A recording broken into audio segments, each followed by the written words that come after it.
menyampaikan tentang soleh secara individual atau orang menyebutnya soleh secara ritual dan soleh secara sosial. Sudah lumrah kita pahami bahwa sebagai manusia tugas utama kita adalah menjalankan bentuk penghambaan.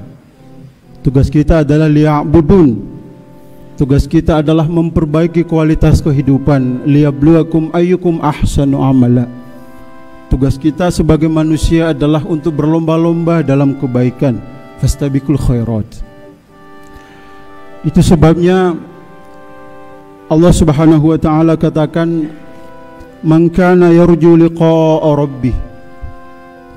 Siapa yang berharap dari hambaku ingin berjumpa dengan Tuhannya, maka salah satu hal yang mesti dilakukan adalah falyamal amalan sholiha. Lakukanlah atau kerjakanlah amal soleh. Menurut guru kita Quraisy Shihab, yang dimaksud dengan amalan soleh itu adalah lakukanlah bentuk kebaikan.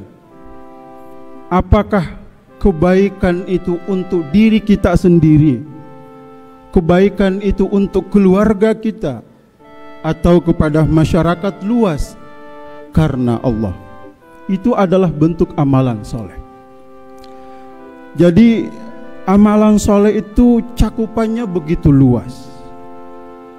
Jangan kita membayangkan bahwa ibadah itu hanya fokus sibuk dengan urusan ritual saja, urusan individu, dengan kita sholat pagi, siang, sampai tengah malam untuk sujud, fokus menjalankan puasa saja, bolak-balik ke Baitullah karena punya biaya yang lebih.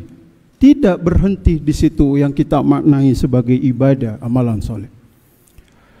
Karena hadirin sekalian, jika kita bicara iman, baik dalam Al-Quran maupun sabda Nabi, maka rangkaian iman itu pasti adalah amal soleh. Amanu wa amilus solihat. Iman itu pasti rangkaiannya adalah memberikan rasa aman. Iman itu melahirkan rasa kedamaian terhadap orang lain. Itu sebabnya orang mukmin adalah orang yang memberi rasa aman. Orang mukmin adalah orang yang memberi rasa nyaman terhadap orang lain. Karena itu ibadah ritual itu, ibadah individu kita, kesalehan individu kita harus melahirkan kesalehan sosial. Orang yang benar sholatnya, maka benar pula gerak dan laku sosialnya. Benar pula cara berfikirnya. Orang yang benar sholatnya akan benar pula tutur katanya. Maka Allah tegaskan, inna sholata tanha anil fahsya'i wal munkar. Jadi sholat itu sebagai bentuk kesolehan diri. Yang diharapkan adalah diri kita, jiwa kita terhindar dari fahsya, yaitu perilaku dan perbuatan yang kurang baik. Atau salat mendidik kita agar terhindar dari perbuatan mungkar, yaitu segala sikap atau tindakan yang bertentangan dengan ajaran syariat atau akal sehat kita sebagai manusia. Justru sebaliknya, salat yang tidak membuat seseorang yang menjadi lebih baik sosialnya, salatnya tekun di masjid, tapi orang-orang yang setiap hari dia lewati depan rumahnya ke masjid tak pernah tegur sapa, saling jenguk pun tidak pernah. Yang ada justru saling singgung menyinggung. Boleh jadi inilah yang disebut oleh Allah sebagai orang yang lalai sahun dalam sholatnya. Fawailul lil musallin. Sungguh celakalah orang-orang yang sholat. Barangkali ia sujud berjamaah dalam masjid, tapi sujudnya tidak membuatnya ia menjadi orang yang rendah hati dan tawadu.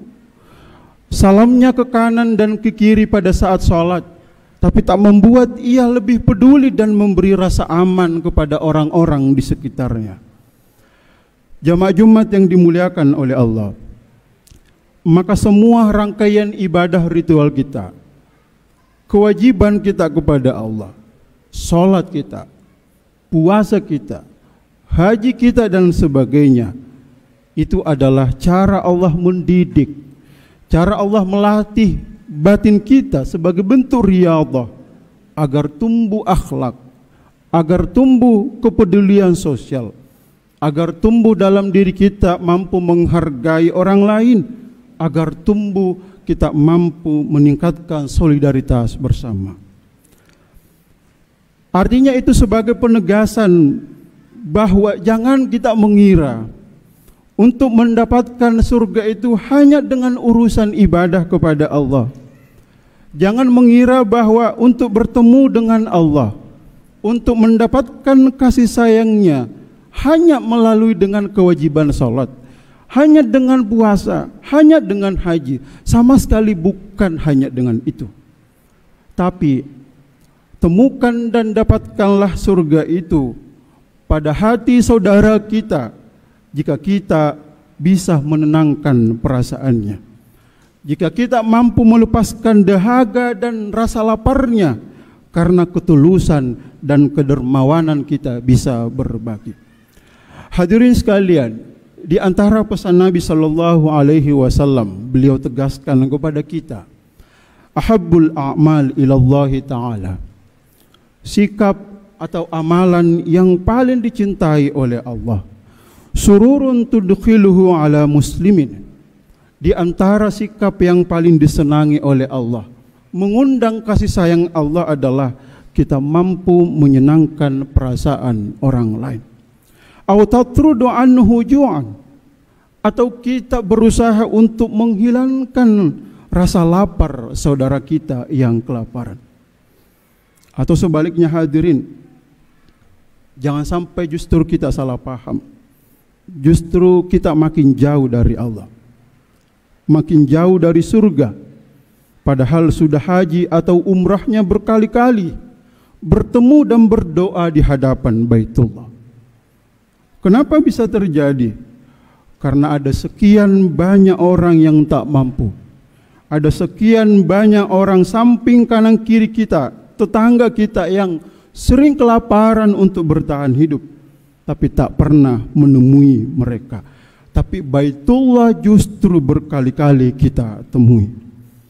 Dalam sebuah riwayat Nabi Shallallahu Alaihi Wasallam katakan, laisa bil mu'mini alladhi yabitu syab'anan, bukanlah hakikat mukmin yang sejati adalah orang yang terlelap dalam tidur dan dirinya kenyang, wajaruhu ja'yun ila jambihi wa huwa ya'lamu bihi, sementara ia tahu bahwa tetangganya dalam keadaan lapar. Maka hadirin sekalian, maka temuilah Allah dalam sujud kita, tapi jangan lupa temui saudara kita di sekeliling kita.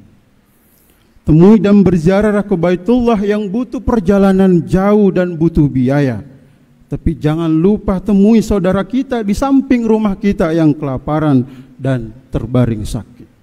Sebab Allah itu ada dan dapat ditemui pada orang yang sakit, orang-orang yang kelaparan atau kehausan. Begitu pesan Nabi dalam sebuah hadis qudsi. Barakallahu li wa